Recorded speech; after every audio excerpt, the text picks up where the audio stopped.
ॐ जननीं शारदां देवीं रामकृष्णं जगद्गुरुं पादपद्मे तयोः श्रित्वा प्रणमामि मुहुर्मुहुः।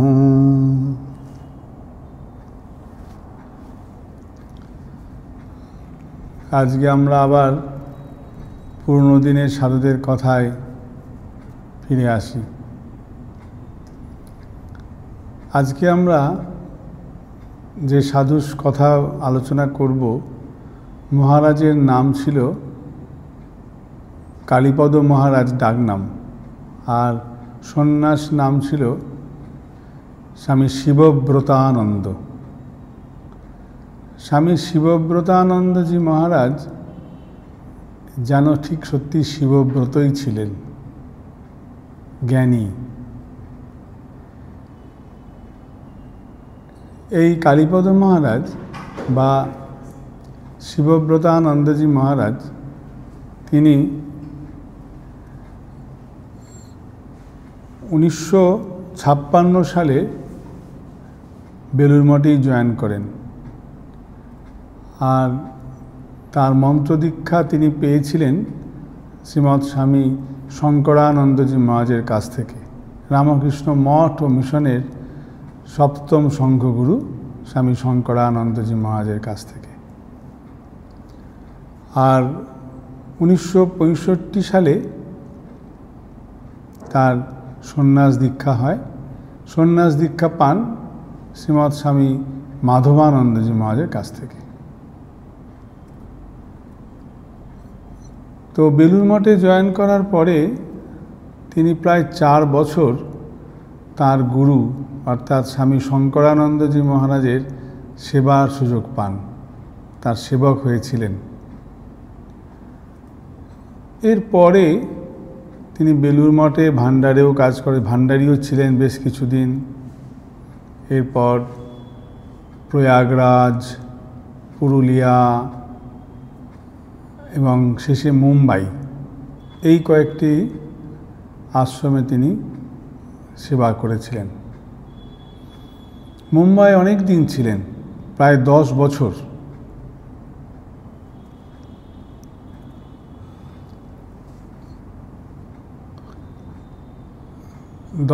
কিনা ঠিক মনে করতে পারছি না, তবে বেলুড় মঠে তিনি রিটায়ার লাইফ লিড করেছিলেন প্রায় 10 বছর, এবং সেই সময় মঠেই ছিলেন। তার নির্লিপ্ততা এবং তার যে জ্ঞানীর ভাব এত সুন্দর, চিন্তা করা যাবে না। তিনি এতদিন মুম্বাই আশ্রমে ছিলেন, প্রচুর ভক্ত এবং সেখানকার ঐশ্বর্যও কম নয়, অনেক ভক্ত বিভিন্ন রকম জিনিস তাকে দিতে আসে বা ইত্যাদি, কিন্তু তিনি একদম নির্লিপ্ত।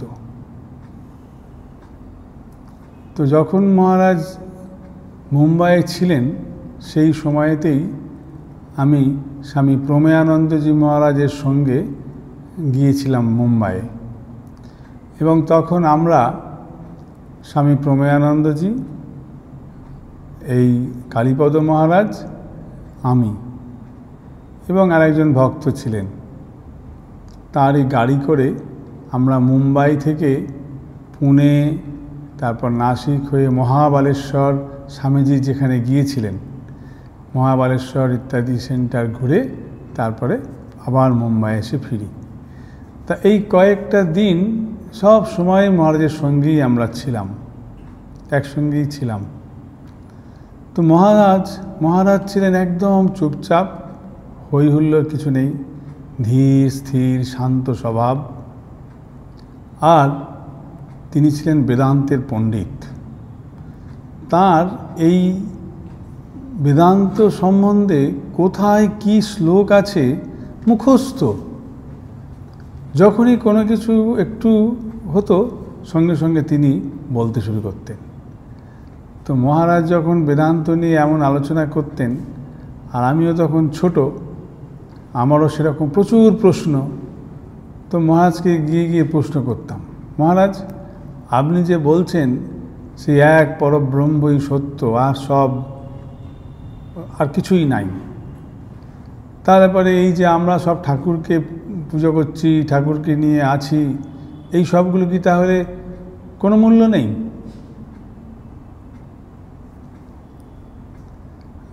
ব্রহ্ম সত্য, জগৎ মিথ্যা বলা হয়, তারপরে এই জগৎকে দেখছি, জগতে সব কিছু করছি, অথচ যারা জগৎ কি নেই, এটা কি করে মানব? এই নিয়ে মহারাজকে খালি গিয়ে প্রশ্ন করতাম। আর মহারাজও আমাদেরকে বিভিন্ন রকমের কত শ্লোক বলে বলে আমাদেরকে বোঝাতেন, সব মুখস্থ ওনার।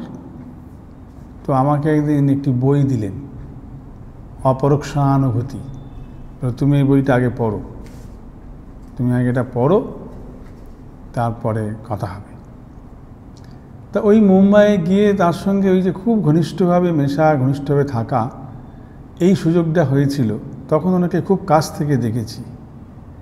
মহারাজ, আমরা যখন ওখানে গেলাম, পুনে থেকে যখন মহাবালেশ্বরে গেছি, স্বামীজি একটা ঘরে ছিলেন, সেই ঘরটার চাবিও ওরা আমাদেরকে দিয়ে দিয়েছিল। সেটি একটি এখন হোটেলে পরিণত হয়েছে। যাই হোক, তো আমরা সেখানে গিয়ে একটু বসতাম, আর বসতাম তো মহারাজ চুপচাপ বসে ধ্যান করলেন খানিকক্ষণ। তারপরেই স্বামীজির সম্বন্ধে, স্বামীজির বেদান্ত চিন্তা নিয়ে বিভিন্ন রকমের আমাদের আলোচনা চলত। সেখান থেকে আমরা স্বামীজি ওই মহাবালেশ্বরে একজন ভক্তের বাড়িতে গিয়ে উঠেছিলেন, তো সেখানেও দেখতে গিয়েছিলাম। তো সেই সব ঘুরে টুরে নিয়ে তারপরে আবার আমরা মুম্বাই ফিরে এলাম। তো মহারাজ যখন বেলুড় মঠে ছিলেন, তখন এসে ওই আমাদের ভাইস প্রেসিডেন্ট মহারাজের কোয়ার্টারে এসে বসতেন। কেননা স্বামী প্রমেয়ানন্দজি মহারাজের সঙ্গে ওনার খুব হৃদ্যতা ছিল। যখন মুম্বাই থেকে আসতেন তখনও আমরা দেখতাম মহারাজের সঙ্গে বসে খাওয়া, মহারাজের সঙ্গে হাঁটা, মহারাজের সঙ্গে গল্প, মহারাজ অফিসে বসে বসে গল্প করা, মহারাজের সঙ্গে সঙ্গেই অনেকটা সময় উনি ব্যয় করতেন। তো ওই জন্য, যেহেতু আমি মহারাজের সেবক ছিলাম বলে আমাকেও মহারাজ খুব ভালোবাসতেন।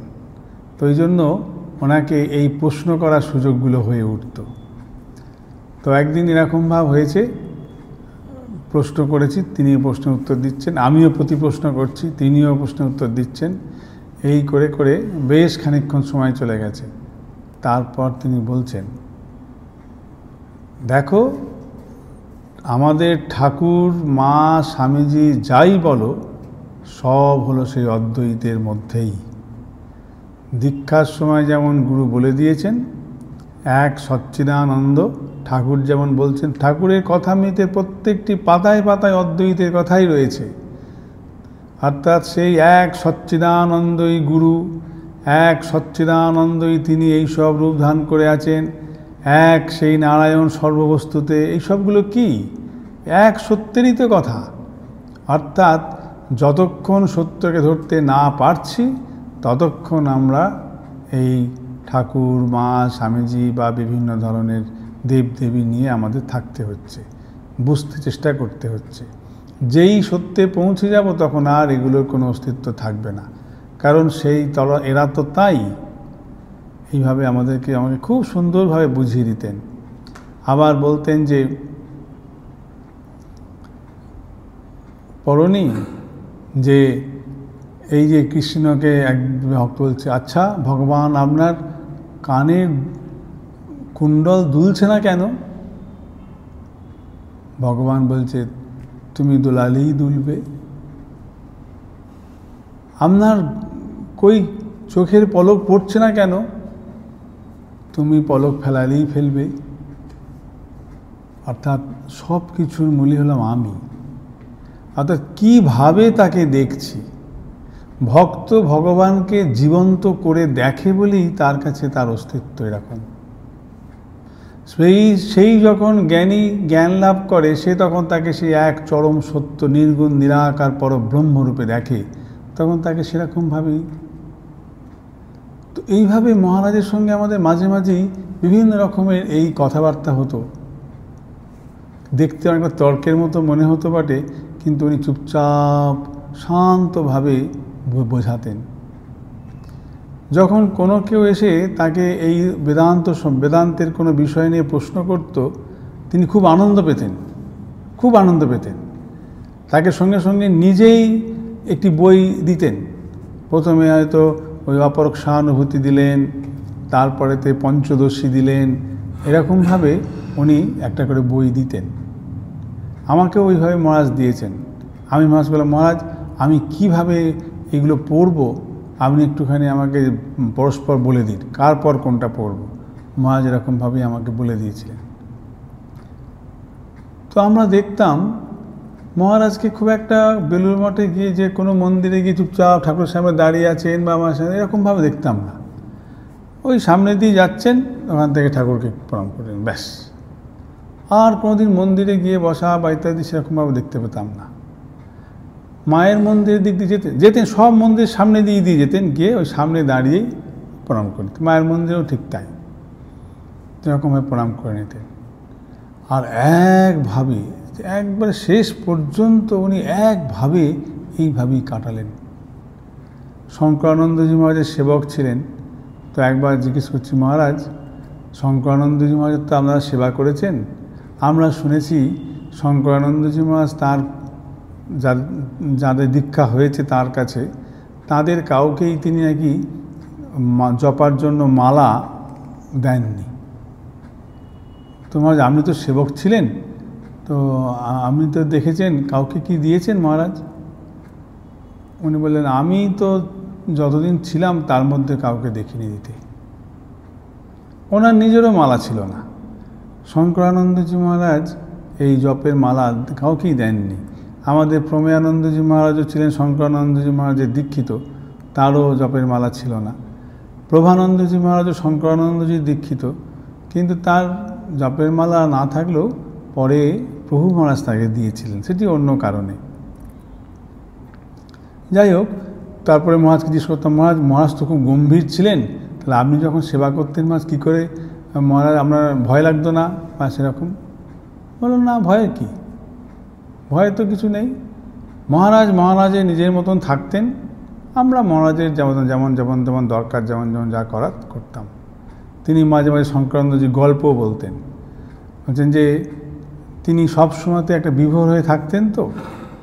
তো দরজায় তখনকার দিনে যেমন থাকে, দরজার শিকল থাকতো, লোহার শিকল লোহার কড়া এসব থাকতো, আর দরজা একটু এদিক ওদিক হলেই তাতে শব্দ হতো, ঠাকাস ঠাকাস করে শব্দ হতো। তো এইটি মহারাজের খুব কানে লাগতো, মানে শঙ্করানন্দজি মহারাজের। তো সেগুলি সব আমরা ওই জন্য কী করতাম, কাপড় দিয়ে পাড় দিয়ে বেঁধে এরকম করে দেওয়া হতো। তাহলে কী হতো, কাপড়ে ধাক্কা লাগলেও আর শব্দটা অত বেশি হতো না। মহারাজের খুব কানে লাগতো। আসলে যারা খুব মনকে একাগ্র করতে পেরেছেন, যাদের মন খুব একাগ্র, তাদের এরকম হট করে বিশেষ শব্দ হলে খুব কষ্ট হয়। তো এরকম ভাব করতেন, এগুলি মহারাজ বলতেন। তো খুব বেশি কিছু করতে হতো না মহারাজকে। উনি বলতেন যে শঙ্করানন্দজি মহারাজকে খুব বিশেষ কিছু করতে হতো না, কিন্তু যেটুকু যা লাগতো সেটুকু নিয়ে আমরা করতাম, সব ছিল। তারপরে মহারাজের কাছে আমরা গল্প শুনতাম যে মহারাজ মুম্বাইতে তো আপনি বহুদিন ছিলেন, তো সেখানে তো আমাদের অনেক ভক্ত সব, এমনকি শুনেছি যে দুর্গাপূজার সময়তে সব বড় বড় সব ভক্ত, সিনেমা আর্টিস্টরা পর্যন্ত আসে, তারপর আরও সব অনেকেই সব আসে। তো আপনার সঙ্গে সকলের পরিচয় আছে, আপনি তো এতদিন ধরে ছিলেন। হ্যাঁ আসে, পরিচয় আছে, ভক্ত তো তা আসে নিজের মতন ঠাকুরের কাছে আসে। তোমার আপনার সঙ্গে যোগাযোগ আছে? না, আমি যোগাযোগ করার প্রয়োজন আমার সেরকম মনে হয়নি বা প্রয়োজন নেই, আমি যোগাযোগ করাবো কিছু। আমিও এসেছি ঠাকুরের কাছে, আমিও এসেছি এখানেতে, যার জন্য আমি তাকে নিয়েই আছি। তারাও এসছে ঠাকুরের কাছে, তারা ঠাকুরকে নিয়ে যেমন আছে করছে। কেমন নির্লিপ্ত! কত মানুষ কত কিছু দেবার জন্য ওকে হয়তো আসে, বলে না দেখো আমার একটা প্রয়োজন নেই, তুমি এক কাজ করো, তুমি অমুককে দিয়ে দাও। এত নির্লিপ্ত। আর তার যখন শেষের দিকে থেকে আসতেন, প্রভানন্দজি মহারাজ তার থেকে সন্ন্যাসের দিক থেকে জুনিয়র ছিলেন, মানে কালীপদ মহারাজ অর্থাৎ স্বামী শিবব্রতানন্দজি ছিলেন একটু সিনিয়র মহারাজের থেকে বয়স সন্ন্যাসী।